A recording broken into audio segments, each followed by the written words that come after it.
Bien sûr. Bonjour à tout le monde. Je pense qu'on va léser un peu Zainab. We are really sorry because we expected to be... Vous parlez français? Okay, good. So we were expecting to have the interpretation in the main room, but yeah, we didn't really plan that we will have this kind of issue. Alors, je reviens un peu en français.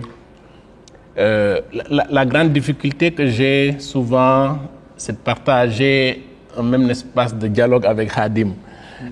Parce que nous sommes très amis, on se fréquente depuis des années et on échange beaucoup sur tous ces enjeux dont on vient de parler. Donc, ce qui fait que, généralement, si un d'entre nous parle le premier, il y a des risques de répétition sur beaucoup de choses parce qu'on partage le même avis sur plusieurs questions.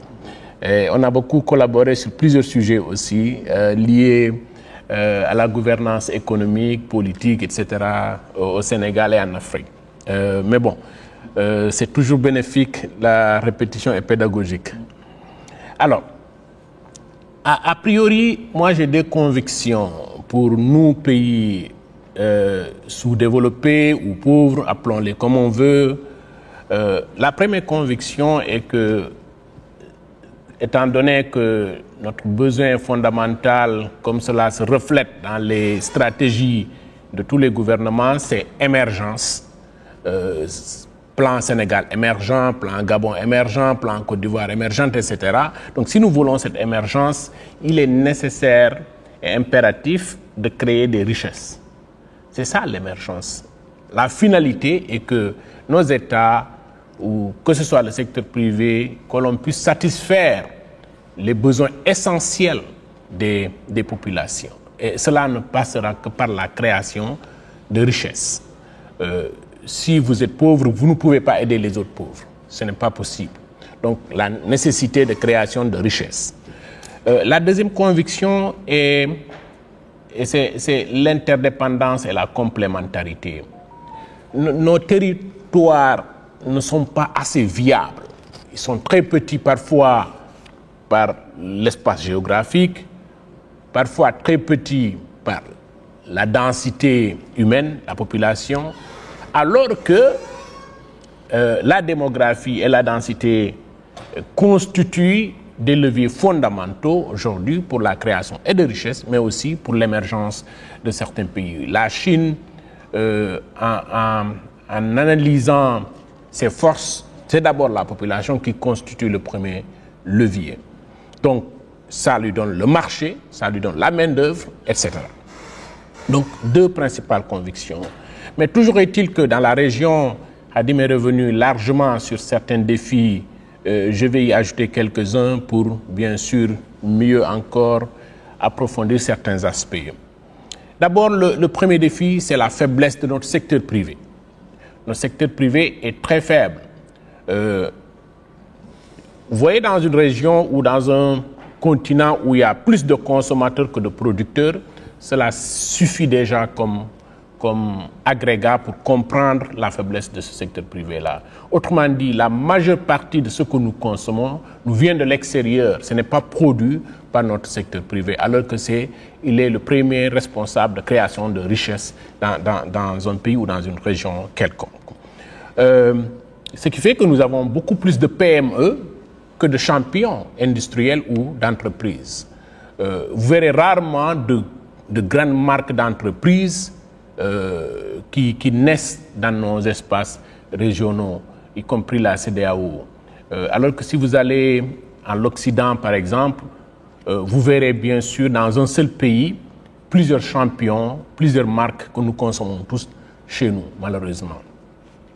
Ensuite, le marché, le peu de marché, ou beaucoup de marchés d'ailleurs, pas peu de marchés, vous verrez que la plupart des entreprises maintenant qui sont créées en Occident, c'est en Afrique qu'elles gagnent les marchés. Si vous voulez, quand aujourd'hui nos pays veulent construire des autoroutes, des autoponts et toute autre infrastructure dans le bâtiment, ce n'est pas, ou c'est très peu de grandes compagnies nationales ou régionales qui gagnent les marchés, c'est les étrangers qui les gagnent. Si vous prenez dans le secteur pétrolier, gazier et minier, il existe ce qu'on appelle le contenu local. Alors, les marchés d'approvisionnement, s'ils sont estimés à 1000 milliards au Sénégal par année, c'est qu'il n'y a que 200 milliards qui restent au secteur privé national, 800 milliards retournent au secteur privé étranger. Donc cela suffit pour déjà comprendre le niveau de faiblesse de notre secteur privé.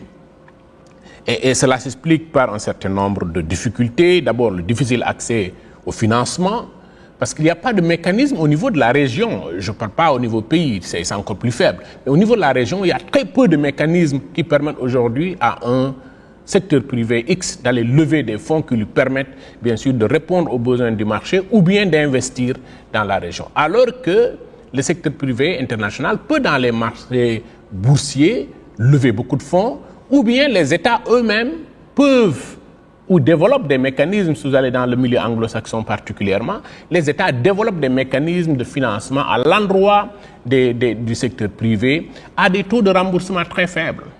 Par exemple, pour gagner les marchés du contenu local en Afrique, le secteur privé européen peut aller emprunter à 1%. Alors que si vous empruntez vous-même en tant que secteur privé au Sénégal ou dans la région, ça dépasse 18% au net, si on calcule l'ensemble des charges qui vous incombent en ce sens-là. Donc cela constitue véritablement un défi pour le secteur privé. L'autre défi, c'est la gouvernance. Khadim est revenu là-dessus, qu'elle soit politique, qu'elle soit économique. Elle constitue un grand problème. La corruption, l'instabilité. Vous voyez, l'Afrique de l'Ouest, par exemple, fait partie des régions les plus instables après l'Afrique centrale. Et vous verrez que les 20 dernières années, l'Afrique centrale est beaucoup plus stable que l'Afrique occidentale. Parce que, autant c'est des présidents qui ont perduré de l'autre côté au pouvoir, mais au moins c'est stable. Mais vous venez en Afrique de l'Ouest, chaque 3 ans, il y a au moins un coup d'État. Chaque 3 ans, il y a au moins un coup d'État. Qu'il soit sanglant ou pas, il y a au moins un coup d'État. Donc ça crée une instabilité politique permanente. Donc cela constitue aussi un défi fondamental pour un secteur privé qui voudrait émerger. Parce que chaque régime qui vient essaie de créer ses propres champions. Donc cela casse la chaîne de continuité de l'émergence de ce secteur privé-là. Khadim en a parlé, le cadre juridique et politique n'est pas du tout harmonisé. Nous sommes dans une région où chaque pays définit ses propres règles. Et on ignore tous les règles définies par la CEDEAO. Et vous verrez que même si vous allez dans le milieu ou le domaine judiciaire, il arrive que la Cour de justice de la CEDEAO prenne des décisions que les États n'appliquent pas du tout, refusent d'appliquer. Ils le disent ouvertement et l'assument. Donc rarement, la Cour de la justice de la CEDEAO a donné des décisions que les États ont appliquées à la lettre. Rarement, que ce soit dans le milieu politique ou économique ou ailleurs. Ça, c'est fondamental. La faible connectivité dans la région. Si vous prenez un vol de Dakar à Paris, ça vous coûte 4h30, 5h. Si vous voulez quitter Dakar pour aller à Niamey, ça vous prend toute la journée. Vous quittez à 8h à Dakar, vous arrivez à Niamey à 19h, heure locale. Vous voyez, tout ce temps que cela vous prend, le problème de connectivité, si vous le ramenez dans toute la région, c'est la même chose. Parce qu'effectivement, dans la connectivité, que ce soit aéroportuaire ou portuaire, on a très peu de champions. On a très peu de champions. C'est Askai qui fait la région et Air Côte d'Ivoire, avec tous les aléas qu'on rencontre en ce sens. Donc ça aussi constitue un grand blocage pour le secteur privé. Si quelqu'un veut écouler son produit, par exemple au Niger, on n'a pas la mer. C'est un pays, si on veut consommer du poisson, on dépend soit de la Côte d'Ivoire, ou du Ghana, du Nigeria ou du Sénégal. Mais si vous voulez prendre votre poisson et que vous passiez toute une journée d'ici Niamey, déjà vous avez des risques de perte énormes. Donc c'est des défis comme ça, par exemple, que nous rencontrons dans la connectivité. En plus maintenant de tous les autres types de connectivité, que ce soit numérique, si vous voulez faire une conférence call avec quelqu'un qui est à Niamey, c'est très difficile, c'est très risqué, parce que quasiment vous aurez tous les mêmes problèmes de connexion, etc. Ensuite, il y a un très faible contrôle de la chaîne de valeur. dans la région, Khadim aussi en a parlé tout de suite, la valeur manufacturière en Afrique, y compris dans la région, est très faible. On ne fabrique rien. On ne fabrique absolument rien. On vend nos produits à l'état nature. C'est les matières premières que l'on vend. Regardez ce que nous avons comme potentiel minier, pétrolier et gazier. Mais jusqu'à époque récente, quasiment, il n'y a pas d'industrie, de manufacture de l'or dans la région. Il n'y en a pas. Comparé à la Suisse, par exemple, qui n'a aucune compagnie qui exploite l'or, mais tout l'or exploité quasiment dans l'Afrique de l'Ouest est transformé en Suisse. L'Allemagne s'est positionnée dans la transformation du fer, alors que l'Allemagne n'a aucune industrie d'exploitation du fer en Afrique. Et c'est la même chose pour le pétrole, c'est la même chose pour le gaz. C'est maintenant que le Sénégal commence à réfléchir maintenant à des alternatives de pouvoir utiliser son gaz et son pétrole au niveau local. Sinon, les produits sont transformés de façon très brute. Donc cela constitue aussi un élément fondamental. Et c'est ce qui résulte à la faible transaction entre les États de la CEDEAO.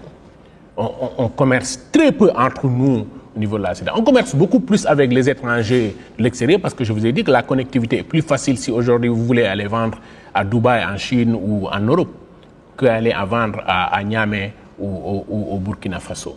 Donc ça c'est un défi majeur aussi qui bloque naturellement le secteur privé et bloque naturellement aussi l'intégration dans la région. La différence de monnaie, il ne faut pas l'ignorer. Que l'on soit pour une monnaie unique ou non, ou une monnaie commune ou non, mais à l'état actuel, la différence de monnaie constitue un défi fondamental. En Afrique de l'Ouest, on a ce qu'on appelle le triple change. Si vous avez du CFA, pour obtenir la monnaie ghanéenne, vous allez d'abord changer en dollars, vous perdez. Ensuite, vous changez vos dollars maintenant en Ghana Cedi. Si vous allez à Conakry, même chose. Notre voisin le plus proche, la Gambie, on n'a pas la même monnaie, etc. Ce qui fait que, naturellement, une fois que le taux de change apparaît à deux niveaux, naturellement, vous perdez au moins 40% de la première valeur que vous avez. Si vous avez votre CFA, par exemple, et que vous allez au Ghana, vous perdez 40% au moins dû au double taux de change que vous allez faire. D'abord en dollars, puis en cedi. Donc cela aussi constitue, si quelqu'un n'est pas pour une monnaie unique, on peut être pour une monnaie commune qui nous permet de faire les transactions. Maintenant, chaque pays peut gérer sa propre monnaie parce qu'effectivement, on a des divergences macroéconomiques qui font que certains pensent que pour le moment, on peut risquer d'aller vers une monnaie unique. C'est les divergences macroéconomiques qu'ils font. Vous allez le Nigeria qui a plus de 100 millions d'habitants, le Sénégal 18 millions maxi, la Gambie c'est 4 millions, beaucoup de pays ne dépassent pas 5 millions dans la région. Si vous voulez avoir un marché unique avec une monnaie unique, naturellement, vous pouvez être lésé parce que vous n'avez pas assez de consommateurs. Alors, ce qui fait que, naturellement, il faut aller vers quelques recommandations clés qui pourraient faciliter cette intégration dans la région. Ces recommandations, si vous voulez, on part de la règle des problèmes à solution, mais au moins, je vais mettre l'accent sur deux ou trois, principalement en plus de ce que Khadim a déjà énoncé comme grandes orientations.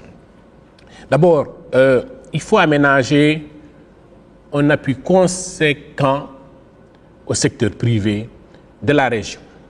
Je ne parle pas au niveau pays, de la région. En créant des mécanismes de coopération, il y a un modèle qui commence à marcher bien en Afrique australe. La Zambie s'associe avec la RDC, s'associe avec le Zimbabwe pour créer maintenant une centrale énergétique dans la région. Parce que c'est des pays qui sont riches en minerais de transition, le lithium, le cobalt, qui constituent des éléments indispensables pour aller vers une énergie renouvelable. Donc, ils se sont associés pour créer cette industrie-là. Le Lesotho, l'Afrique du Sud se sont associés pour créer des sociétés de commercialisation de l'eau. Parce que les industries minières utilisent beaucoup d'eau. Donc cela menace les nappes. Alors, qu'est-ce qu'on fait? On définit un mécanisme commun entre les deux pays qui nous permet maintenant de vendre aux compagnies. Dans cette région-là, l'eau est vendue aux compagnies. La compagnie, quand elle exploite les mines, elle paye l'eau.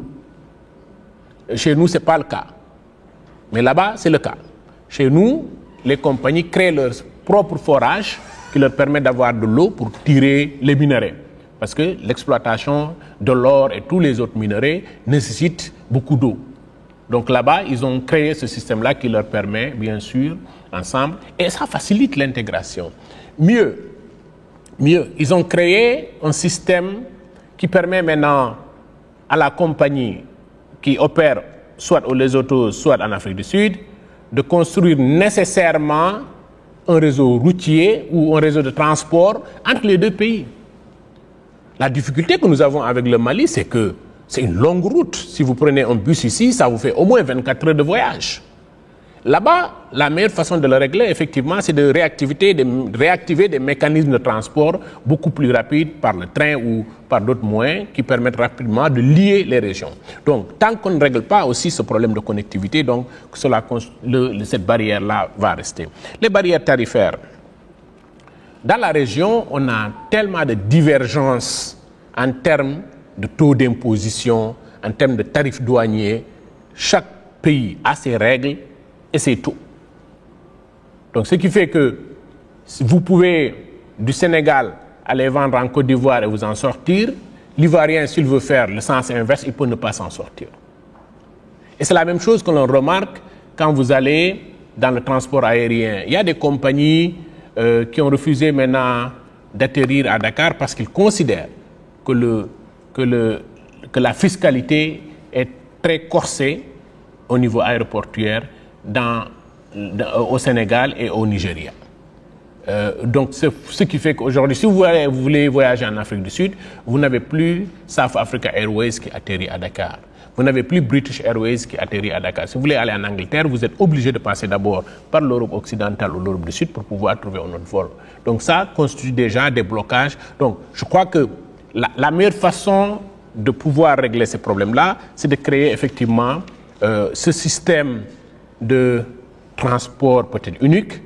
Peut-être que c'est très ambitieux de le mener au niveau africain. On a connu Air Afrique par le passé, mais avec des problèmes de gouvernance, etc. Mais aujourd'hui, rien n'empêcherait aux pays de la sous-région de s'associer pour avoir une compagnie aérienne, au moins qui règle ce gap en termes de connectivité. Tous nos pays vont réclamer ce gap numérique ou se plaindre de ce gap numérique que nous avons au niveau international. Et récemment, dans le forum du numérique, Forum mondial sur le numérique, beaucoup de chefs d'État africains, notamment de l'Afrique de l'Ouest, ont émis le même discours. Mais qu'est-ce qu'il faut faire? Je crois que si on s'associe avec 15 pays, ou maintenant 12, moins les 3, mais chaque pays donne un certain montant associé, on pourra régler ce gap-là. Et c'est la même chose pour les manufactures des matières premières. Le Sénégal ambitionne de développer son raffinage de pétrole et de gaz. Cela nécessite un budget assez conséquent. Vous y travaillez. Vous êtes en train d'identifier des mécanismes. Mais comptez le nombre de pays de l'Afrique de l'Ouest qui détiennent aujourd'hui du pétrole et du gaz et qu'on s'associe pour avoir une seule raffinerie, très grande raffinerie en Afrique de l'Ouest. Le Nigeria, la Côte d'Ivoire, le Ghana, le Sénégal, rien que ces 4 pays-là, la Gambie à côté, la Guinée-Bissau, tous ces pays-là disposent du pétrole et du gaz. Mais si on s'associe, on règle rapidement ce gap financier qui nous permettrait à moins de 2 ans d'avoir une raffinerie régionale qui permettrait de le faire. De la même chose, on pourrait avoir une raffinerie de l'or dans notre région qui est partagée avec l'ensemble des pays de la région. Et on pourrait faire la même chose pour avoir une banque assez solide, non pas la BCEAO qui ne gère que l'UEMOA, mais une banque qui gère effectivement l'ensemble de la CEDEAO. Ce qui fait qu'on aura développé, bien sûr, des mesures tarifaires et une réglementation harmonisée dans la région. Je termine par un dernier élément. Autant nous sommes dans la même région, autant nous appliquons des mécanismes fiscaux très différents avec le milieu anglo-saxon. Vous verrez que si vous faites une comparaison entre le secteur privé francophone et le secteur privé anglo-saxon, dans la région même de la CEDEAO, c'est pourquoi on a beaucoup plus de champions dans le milieu anglo-saxon. Vous allez au Nigeria, on a les Dangote et autres. Si vous allez au Ghana, vous en avez aussi. Libéria, Sierra Leone, ils ont des individualités. Mais toujours est-il que le système fiscal ou le régime fiscal leur permet d'émerger beaucoup plus que le régime fiscal francophone qui est toujours calqué au régime fiscal français. J'espère que la prochaine révision du Code général des impôts va adresser certains gaps. Nous sommes en train de préparer une initiative en ce sens qui permettra bien sûr de mobiliser une contribution des populations et des organisations de la société civile pour pouvoir au moins fournir une loi fiscale beaucoup plus avantageuse aux populations. Mais cela constitue un réel problème pour les populations de l'Afrique francophone et constitue un frein fondamental pour l'intégration. Donc je crois que si on veut une intégration, nous avons les leviers qu'il faut.